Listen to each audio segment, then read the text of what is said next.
nossa entrevista desta semana vai abordar um tema delicado: as relações envolvendo a sexualidade de adolescentes. Quando um caso pode ser considerado abuso sexual? O que diz a legislação brasileira sobre o tema? Para nos explicar sobre o chamado exceção de Romeu e Julieta, nós estamos recebendo o juiz João Batista Costa Saraiva, da Vara da Infância e Juventude de Santo Ângelo. Doutor Saraiva, muito obrigada pela sua presença aqui no nosso programa, por ter vindo do interior para nos explicar, então, o que é essa exceção de Romeu e Julieta. Não, veja bem, na verdade a legislação brasileira tem sofrido uma série de alterações sucessivas. O Código Penal recentemente foi alterado, houve uma modificação da redação do artigo 217, na verdade ele havia sido revogado, que era o antigo artigo da sedução, e agora sob o número 217A ele recebeu uma nova redação. Redação essa, sim, para o telespectador que nos acompanha, especialmente que não é iniciado no tema do direito, é uma redação que criminaliza toda e qualquer atividade sexual em face de uma pessoa com menos de 14 anos. Há uma série de outras alterações que foram introduzidas nesse capítulo, mas aqui me busco tratar isso. E a partir dessa nova redação do artigo 217A, qualquer tipo de atividade, então, amorosa, libidinosa, em que um dos protagonistas tenha menos de 14 anos, consentida, mesmo que consentida, evidentemente que com violência é indiscutível, mas mesmo que consentida, configurará delito.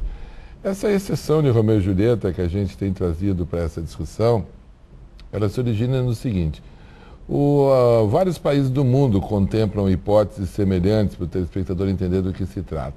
Mas vamos pegar os Estados Unidos.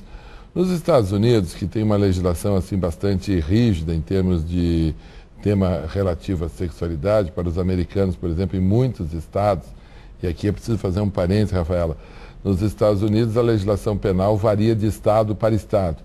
Em muitos estados americanos é crime mesmo a relação consentida com pessoa de menos de 18 anos.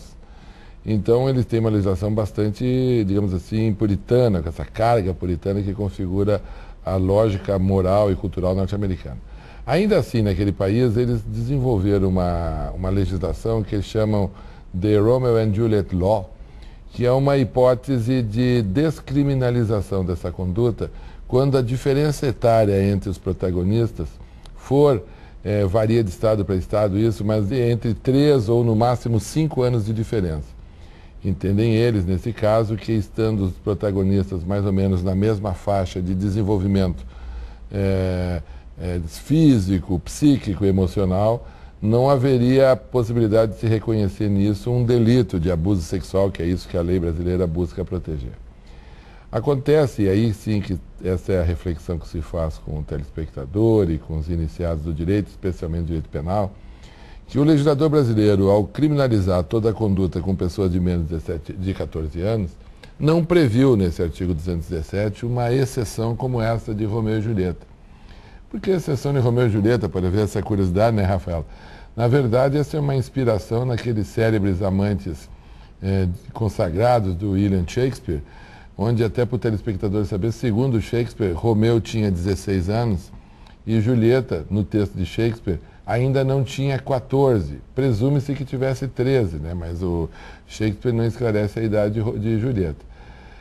Transpondo esse casal famoso para a situação brasileira, se Romeu se apaixonasse por Julieta e se ele tivesse tido alguma manobra afetiva, assim, que não precisava se consumar numa relação sexual, mas qualquer manobra afetiva, Romeu seria levado a um juizado da infância e juventude como autor de um delito em face da redação do 217A do Código Penal.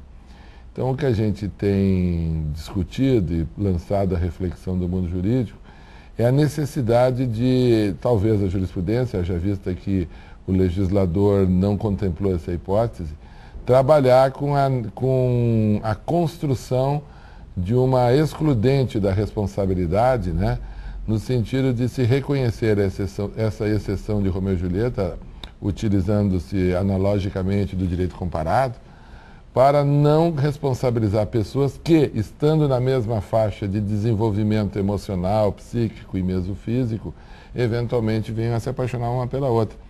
Abro um parênteses e me dirijo ao telespectador para pensar na situação da escola, daquela menina da 7ª e da 8ª série, que eventualmente está apaixonada naquele início, daquele namorinho inicial com o garotão lá do 2º ano do ensino médio, para falar daquilo que é mais ou menos comum e que todos nós que já passamos pela adolescência sabemos como é que isso funciona.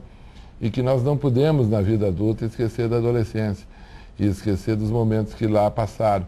E saber que isso se repete de tempos em tempos e que isso é uma realidade.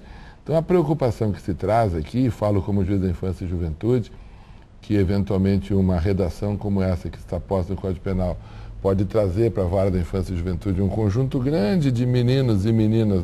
Porque hoje em dia é muito comum, né? Frequente. Doutor? Na verdade, eu acho que sempre foi, né, Rafael? Eu acho que talvez hoje haja uma intensificação maior, até evidentemente há coisas não desejáveis, uma erotização precoce da infância, uma série de aspectos assim que não são positivos. Mas não se pode negar que a adolescência marca o despertar da sexualidade, das descobertas, e o legislador brasileiro afirma que a adolescência começa no Brasil aos 12 anos. Né? Um adolescente brasileiro, cuja adolescência começa aos 12 anos, está autorizado a viajar por todo o território nacional desacompanhado. Um adolescente brasileiro só pode ser objeto de um processo de adoção se consentir com isso, portanto ele não é um incapaz, ele é ouvido.